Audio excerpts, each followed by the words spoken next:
bersahabat dengan sangat dekat ya. Jadi suatu ketika waktu tahun 2020-an, singkat cerita dia menikah duluan dengan seorang wanita ya. Kemudian saya tidak menghadiri pernikahannya, tapi kemudian mereka berdua itu ke Bali ya. Kemudian kami ketemuan di mall, kemudian main ke pantai ya. Nah, di situ dia ada feedback ke saya. Karen, lu kalau di online, di sosial media kok kayaknya feminin gitu ya. Tapi pas gua ketemu sama lu kok kayak cowok dia.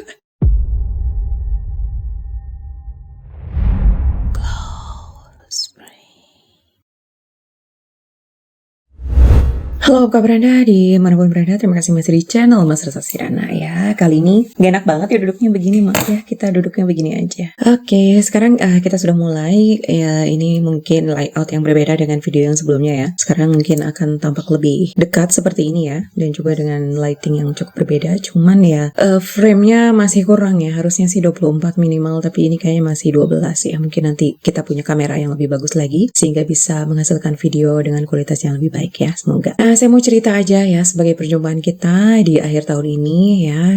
Jadi kenapa duduk saya tuh kok nggak bisa feminin gitu ya. Memang di rumah, meskipun ini di ruang kerja saya, di sini ada kursi buat kerja gitu ya. Tapi saya nggak bisa duduknya itu kayak normal, bukan normal yang ya duduknya di bawah gitu ya kakinya. Tapi harus begini gitu ya. Jadi satu kaki itu harus di atas seperti ini ya. Mungkin kalau ada orang lain ya saya nggak akan seperti itu ya. Tapi kalau sendirian saya bisa gitu. Nah seperti sekarang saya sedang sendirian, jadi ya saya nyamannya begini, gimana lagi duduknya ya. Jadi ada cerita nih, dulu saya dari 2018 ya sampai ya 2020-an saya punya temen akrab banget ya, cowok. Teman cuman online aja gitu ya, bahas spiritual dan lain sebagainya, cerita-cerita gitu ya. Kami nggak punya hubungan spesial, hanya teman dekat aja ya. Karena dia tuh sudah tahu jodoh saya siapa ya di masa depan, dia udah tahu. Dan juga dia sudah tahu jodoh dia siapa di masa depan, dia juga udah tahu. Jadi kami bisa bersahabat dengan sangat dekat ya. Jadi suatu ketika waktu tahun 2020-an, singkat cerita dia menikah duluan dengan seorang wanita ya. Kemudian saya tidak menghadiri pernikahannya, tapi kemudian mereka berdua itu ke Bali ya. Kemudian kami ketemuan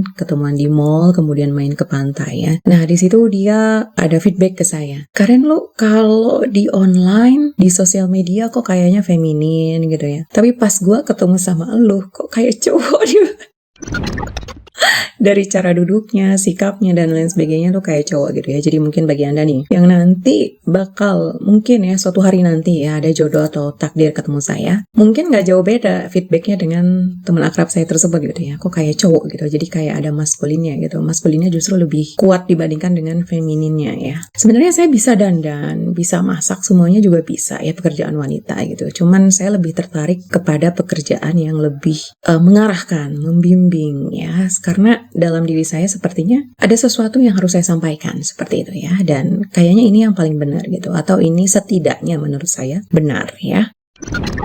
Oke, jadi singkat cerita seperti itu. Jadi bagi Anda yang nanti mungkin ya tahun depan, karena menurut rawangan saya tahun depan saya akan mulai bertemu dengan banyak orang ya. Setelah 10 tahunan saya nggak ketemu banyak orang ya. 10 tahunan berarti ya sekitar 2016 saya cuma ketemu keluarga. Kemudian 2016-2019 ketemu keluarga doang. Kemudian di 2019 fix saya hidup sendirian karena saya sudah mulai keluar dari rumah ya. Di situ saya pindah-pindah ya, jadi nomaden ya, karena memang ada jiwa petualang saya juga. Dan waktu di past life saya juga memang pernah menjadi seorang petualang ya. Jadi saya pindah-pindah dari Bogor, Jakarta, ke Bogor lagi, terus ke Bali ya, terus sekarang ada di Jawa Tengah di Kota Magelang ya.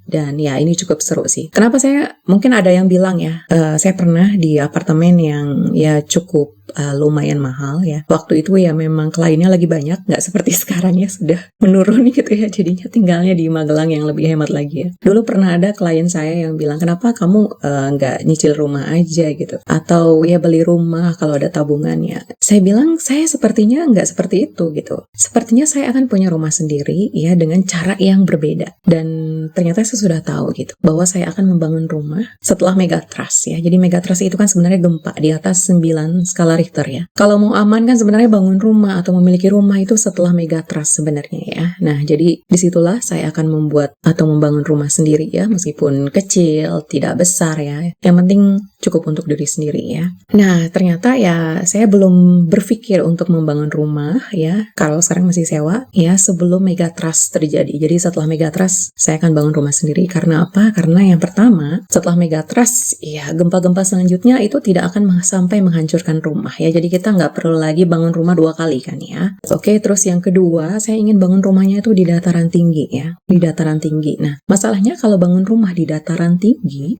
itu biasanya kan sendirian, berbentuk villa dan lain sebagainya. Tapi saya pengen konsepnya itu banyak orang gitu. Nah, makanya di sini jawabannya adalah ISER ya, atau Independent Safety Resident. Jadi saya nggak akan tinggal sendirian nih di ISER, tapi saya akan tinggal dengan banyak orang ya. Jadi saya akan punya tetangga juga. Nah, namun sayangnya, ini sayangnya atau memang ada rasa tanggung jawab di situ ya. Artinya adalah di ISER ini saya akan mengayomi orang-orang yang tinggal di ISER nanti. Jadi saya menjadi pelayan mereka ya. Bukan ketua atau siapa yang paling berkuasa di situ, bukan. Tapi saya menganggap itu sebagai pelayanan ya. Pelayanan kepada mereka semua. Karena dalam posisi ya sekaligus sebagai developer, juga sebagai pembimbing juga ya. Karena untuk memasuki ISER itu harus ikut training Glow Spring atau Glorious Spiritual Coaching ya. Jadi di ISER nanti saya akan multi peran di situ ya. Jadi pelayan mereka, kemudian juga pembimbing mereka ya, 2 itu. Dan juga sebenarnya untuk penjaga mereka. Jadi ada 3 peran ya.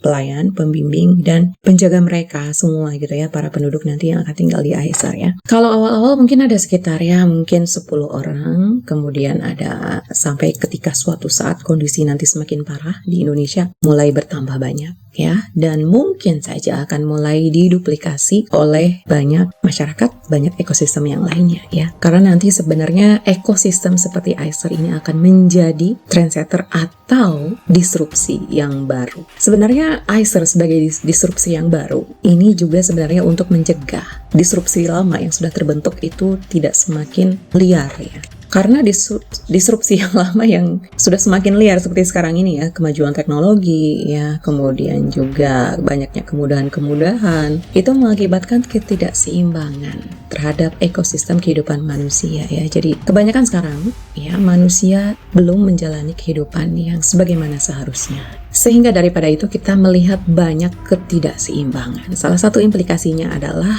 adanya berbagai macam bencana alam ya, yang sudah kita lihat ya sejak 3 minggu yang lalu ya, bencana yang ada di Aceh, Sumatera Barat, Sumatera Utara. Nah, sebenarnya kalau dari terawangan saya ini akan terjadi bencana juga di daerah lain. Jadi nggak hanya berhenti di Aceh, di Sumatera, tapi akan meluas ya. Sebenarnya nggak hanya di Indonesia, tapi di seluruh dunia. Jadi nanti akan ada gempa juga yang persis seperti di Aceh dulu ya, 9, skala Richter, kemudian mengakibatkan tsunami dan banjir bandang. Yang kemungkinan Anda misalnya sekarang menghuni sebuah rumah, yang mana rumah itu belum pernah kebanjiran, belum pernah banjir bandang, belum pernah gempa besar sama sekali, tapi suatu saat nanti bisa jadi itu akan terjadi pada diri Anda.